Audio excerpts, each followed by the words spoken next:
경기도 내 핫 이슈를 활짝 열어놓고 시민들의 의견, 의회의 해법 들어보는 시간 의정 언박싱입니다. 매주 수요일 이 시간에 경기도 의원과 함께하고 있는데요. 오늘 함께할 분은 김영기 경기도 의원입니다. 어서 오세요. 예, 반갑습니다. 네, 그리고 오늘도 정의우 취재 MC와 함께하겠습니다. 어서 오세요. 안녕하세요. 네, 김영기 의원님은 오랜만에 또 찾아주신 만큼 청취자 여러분들에게 새해도 맞았으니까 인사 부탁드리겠습니다. 예, 안녕하세요. 의왕시를 지역구로 두고 있는 김영기 도의원입니다.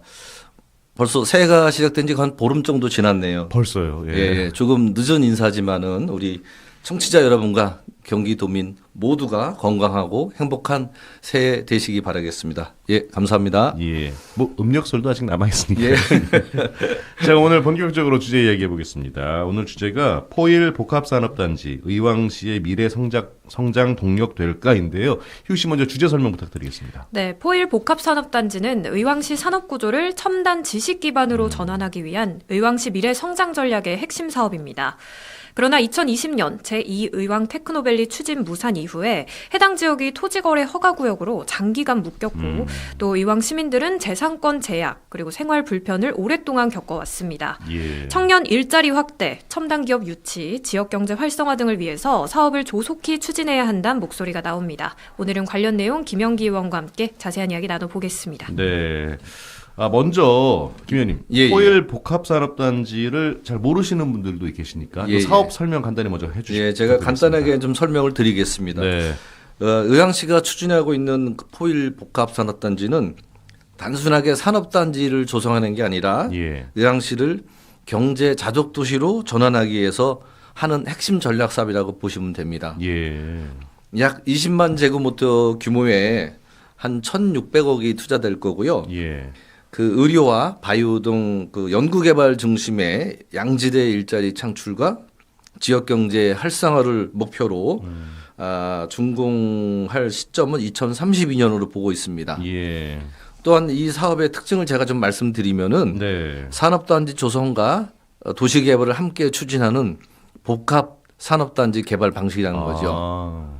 기업이 들어와서 일자리를 만드는 거에 그치지 않고 주거, 생활 기능까지 함께 갖춰서 직주 근접이 가능한 그런 산업 생태계를 만들겠다는 구상입니다. 그래서 포일 복합산업단지는 의왕의 단기 성과를 위한 사업은 아니고 앞으로 10년, 20년을 내다보고 일자리, 주거, 생활이 함께 돌아가는 도시로 나아가기 위한 중요한 전환점이 될 사업이라고 보고 있습니다. 의왕시 입장에서는 굉장히 중요한 그렇습니다. 사업인데 앞서 토지거래 허가구역 이야기가 나왔어요. 예, 맞습니다. 이게 정확히 왜 추진이 미뤄지고 있는 건지 뭐 어떤 문제가 있는 겁니까? 예, 지금 현재 지연되는 부분을 저희가 한 세 가지로 짚어볼 수가 있는데요. 첫 번째로는 부지 대부분이 개발 제한 구역입니다. 즉 그린벨트 해제가 돼야 된다는 점이죠. 그래서 국토부와 경기도 등과의 협의가 필수로 이렇게 진행이 돼야 되고요. 이 부분에서 아무래도 좀 행정 절차가 오래 걸릴 수밖에 없는 부분이 있죠. 그리고 두 번째로 지금 말씀을 드리면은 투기나 난개발을 막기 위해서 포일동 일대를 아까 우리 MC님도 말씀하셨지만은 개발 행위 제한 구역으로 오랫동안 묶어놨다가 한 번 더 연장을 했거든요. 그러다 보니까 더 연장이 됐죠.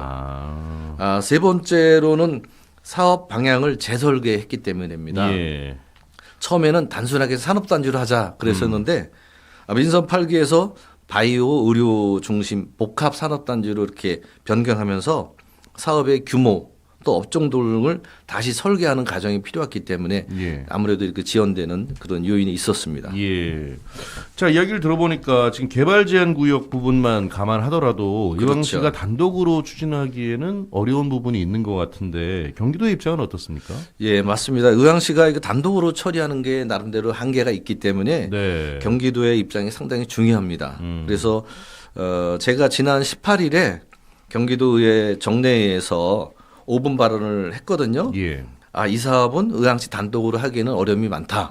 그래서 핵심 과제인 개발 제한 구역, 그린벨트 해제만 설명하더라도 국토교통부 또 중앙정부의 승인 없이는 한 발짝도 나가기 어려운 상황이거든요.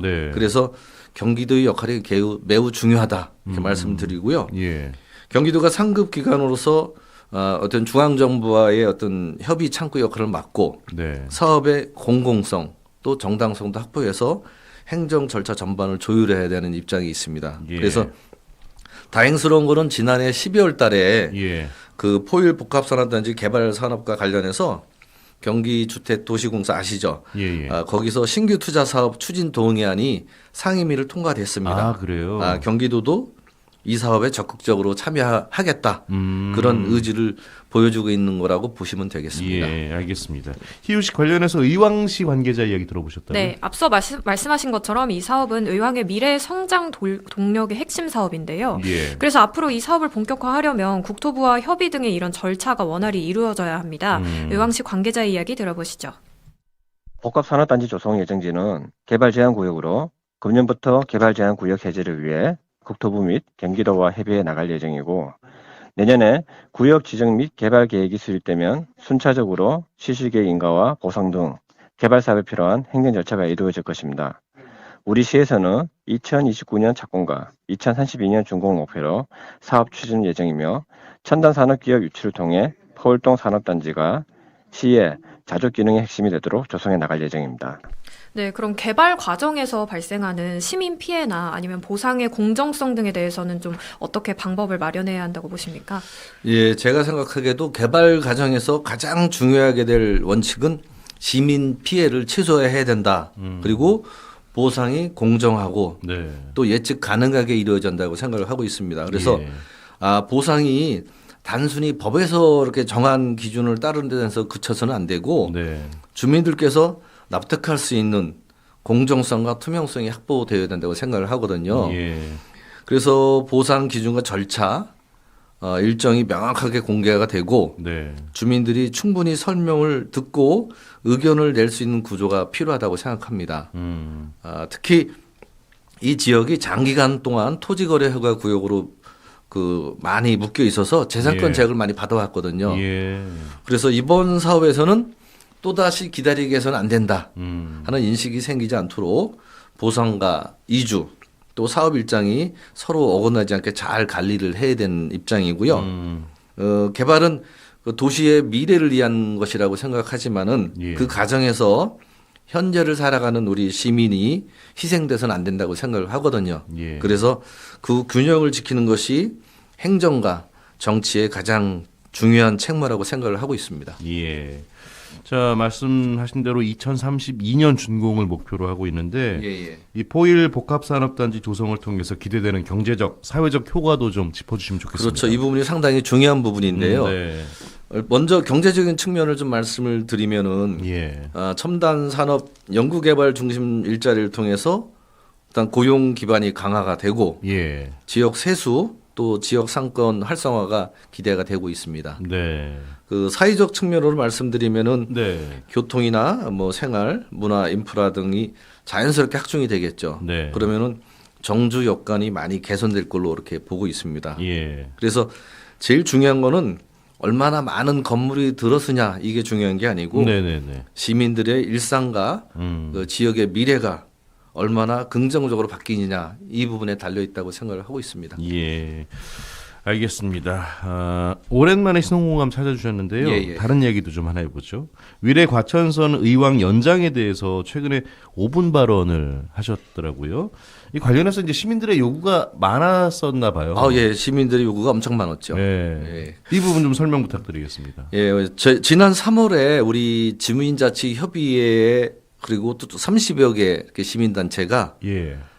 총 93,650명의 서명부를 의왕시에 전달을 했습니다. 아, 그래요? 지금 의왕시 인구가 한 16만 되는데 거의 대부분이 그러네요. 그 서명부를 제출했다고 보시면 됩니다. 그래서 의왕시 인구를 고려하면은 이거는 단순한 민원이 아니라 도시 전체의 공통된 요구다 이렇게 보시면 되겠습니다. 그래서 의왕시가 그동안에 수도권의 핵심 교통축 사이에 있으면서도 막상 철도 접근성에 있어서는 상대적으로 좀 소외를 많이 당해왔거든요. 예. 위치적으로. 그래서 출퇴근 시간마다 교통 혼잡이 반복되고 네.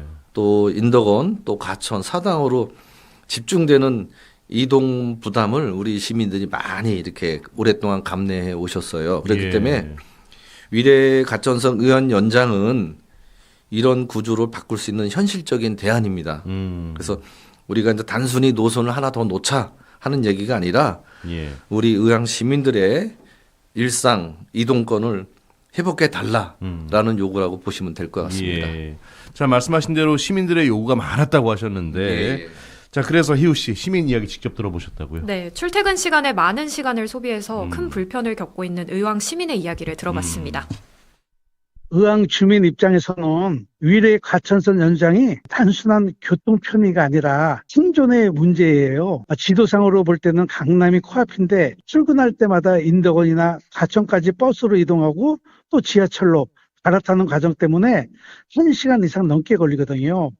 차로 가도 분당 가천도로가 너무 많이 막혀요. 우리가 사실상 의왕 같은 경우는 교통섬처럼 고립되어 있거든요. 그래서 앞으로 의왕, 군포, 안산 3개 신도시까지 입주하게 되면 불보듯 뻔하다고 생각을 해요. 그래서 저희는 집값 상승 이런 게 중요한 것이 아니라 가족과 일찍 퇴근해서 저녁도 같이 먹고 시간을 줄일 수 있는 위례 가천선 의왕 연장은 선택이 아니라 필수라고 저는 그렇게 생각을 합니다. 그럼 이제 이 제5차 국가철도망 구축 계획에 이 위례 가천선 의왕 연장이 반영이 돼야 된다고 하던데 시민들이 체감하게 될 광역 교통망의 모습 좀 구체적으로 어떨까요? 예. 제5차 국가철도망 구축 계획이 아마 빠르면 올해 상반기, 늦으면 하반기에 이렇게 발표가 될 텐데요. 아, 올해요? 예. 위례 가천선 의왕 연장이 반영이 된다면은 우리 시민들이 체감하는 교통 환경이 분명히 달라질 거로 보고 있습니다. 가장 큰 변화를 말씀드리면은 한순 구조의 완성인데 위례 가천선이 의왕까지 연장이 되면은 지금 의왕역에 GTX-C가 정차하게 돼 있거든요. 그리고 또 지하철 4호선을 타려면은 금정까지 가서 또 거기서 갈아타고 그렇죠. 과천 인덕원으로 이렇게 이동하게 돼 있는데 여기서 바로 이동할 수 있는 그래요? 한승 체계가 구축이 되죠. 이렇게 되면은 아무래도 직주 접근 시간이 크게 단축도 되고 출퇴근 이동의 선택지도 훨씬 넓어질 거라고 보고 있습니다. 그래서 이런 이점이 있지만은 제가 제일 중요하게 여기는 점은 의왕이 단순한 통과도시가 아니라 앞으로는 광역 교통의 거점 도시로 역할이 바뀐다. 이 점이 제일 중요하다고 생각을 하고 있습니다. 알겠습니다. 상임위가 교육행정위원회시고 또 경기도청 예산결산특별위원회 위원도 겸하고 계신데 앞으로의 계획도 듣고 싶습니다. 제가 올해 그 예산결산위원회 내년도 예산을 하고 앞으로도 앞으로 추경 등이 많이 남아 있는데요. 일단 제가 맡은 교육행정위원회에서는 우리 아이들의 안전과 일상이 제일 중요하다고 생각하고 있습니다. 그래서 통학로 안전 또 학교가 많이 노후된 시설들이 많습니다. 그럼 또 개선도 해야 되고 또 그런 거를 해서 우리 학교 현장에서 우리 바로 이렇게 체감할 수 있도록 해서 우리 학생들이 보다 좋은 환경에서 학업에 전념할 수 있도록 할 거고요. 또 조례하고 또 예산도 세우고 반영하는 데 끝나지 않고 실제 제대로 운영되는지도 잘 살펴보겠습니다. 그리고 더 중요한 거는 특히 우리 교원들의 보호거든요. 교권 보호거든요. 그래서 교육 활동 여건 개선을 해서 앞으로 교사들이 그 교권도 지켜주고 또 아이들도 안전하다는 원칙을 정책 또 예산으로 분명하게 이렇게 보여주고 싶습니다. 이어서 제가 도청의 예산결산 특별위원으로서 말씀을 드리면은 지난해 말에 아주 바쁘셨죠. 계속 바빴습니다. 예산결산 특별위원회에서 제 역할은 일단은 불필요한 예산은 걸러내고 또 필요한 예산은 꼭 지키는 역할을 좀 할 생각이고요. 실적 중심 예산이 아니라 도민이 진짜 체감하는 예산인지 기준을 두고 앞으로 계속 살펴볼 생각입니다. 알겠습니다. 끝으로 우리 도민과 청취자 여러분들에게 전하고 싶은 이야기 부탁드리겠습니다. 우리 지난해 12월 31일 우리 국토교통부가 의왕, 군포, 안산 공공주택지구 이른바 3기 신도시라고 하는데요. 지구 계획을 최종 승인하면서 의왕시에도 큰 변화가 예고가 됐습니다. 그래서 의왕시 입장에서는 주택 공급 확대라는 점에서 분명히 의미는 있지만은 다만 그 과정에서 예. 제가 오늘도 그 이것 문제 때문에 그 주민 설명회를 다녀왔거든요. 그래요. 그 폐기물 처리 시설 입지가 주민들의 의견 수렴 없이 예. 왕송호수 인근으로 결정이 되었거든요. 그래요. 왕송호수 잘 아시잖아요. 예, 생태 잘 보고 압니다. 철새들도 예. 많이 날아오고 수달도 사는 데인데 저도 왕왕 가는 곳인데. 예. 이런 점이 상당히 좀 우려스러운 점이라고 생각합니다. 그래서 저는 이 문제가 찬반으로 나눌 사안이 아니라 네. 가정의 문제라고 봅니다. 그래서 앞으로 입지 선정의 투명성 또 환경 영향 검증 주민 의견이 실제적으로 반영이 될 수 있는지 네. 이런 거를 먼저 갖춘 다음에 예. 진행이 된다고 생각하고요. 예. 저는 뭐 제가 지역구가 거기가 왕송호수가 제 지역구입니다. 네. 그래서 도의원으로서 이 사안을 끝까지 점검하고 또 국토부, 경기도, LH와 책임 있게 대응하도록 그렇게 분명하게 요구를 할 생각입니다. 예. 그리고 올해가 말이해인데 우리 네. 말처럼 열심히 달리셔갖고 네. 새해 원하는 바를 다 이루셨으면 하는 바람입니다. 예. 우리 김 의원님도 원하시는 바, 계획하시는 바 다 잘 이루어졌으면 좋겠습니다. 예, 고맙습니다. 알겠습니다. 오늘 의정 언박싱은 경기도의회 김영기 의원과 함께 이 포일 복합산업단지 의왕시 미래 성장 동력 될까라는 주제로 이야기 나눠봤습니다. 오늘 두 분 말씀 여기까지 듣죠. 고맙습니다. 감사합니다. 예, 감사합니다. 네, 지금까지 김영기 경기도의원 그리고 정의우 취재 MC와 함께했습니다.